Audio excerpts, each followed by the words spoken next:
What's up mga boss? Welcome sa aking channel. Ngayong araw ay magpapalit ako ng hub kasi sira na siya. Bali ang sira ay yung lagayan ng rotor disc, yung bolt, yung kinakabitan ng bolt.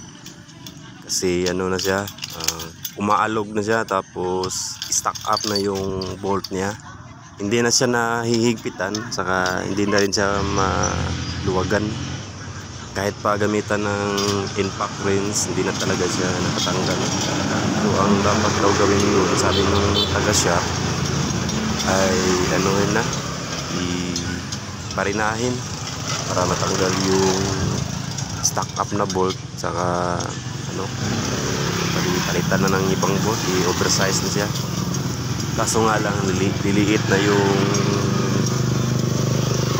lagayan ng bolt. So may malaking tendency na ano, madali na siyang mabasag. Kaya nag-desisyon na ako na ano, magpalit na lang ng bagong hub. At ang pinalit ko pala na hub dyan ay yung hub talaga na pang radial. Kasi sa iba kasi kadalasang ginagamit nila yung pang wave na 125. Saka pwede mo yung lagyan ng bowl type.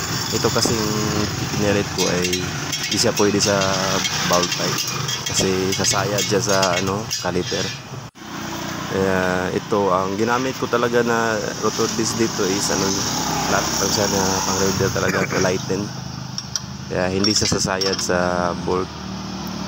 Tapos yung outer tube naman na stock ng Raider ay kakasya din. Bali hindi ka na magpapalit ng outer tube. Kasi pag kasi yung wave na, yung hub ng pang wave, tapos yan yung ilalagay mo, kailangan mong magpalit ng outer tube nun kasi tatama yung ano niya, disc niya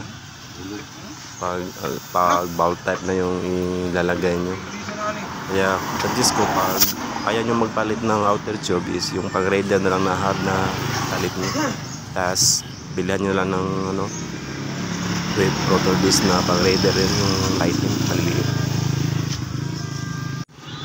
Pati bracket ay kailangan nyo rin siyang palitan kasi hindi pwede yung ano, yung dating bracket na ano, yung stock. So yun, nakauwi na nga ako mga boss. Saglit lang inalign ni ano, ni Boss Dodong yung ano, Prius. Galing kasi yung ano, mag-align, saka tested na yun. Ito pala yung ano, alignment niya mga boss, oh. Hindi siya bingkong. Saka ang dali niya lang ano, mag-align. Kaya doon ako nagpapa-align talaga.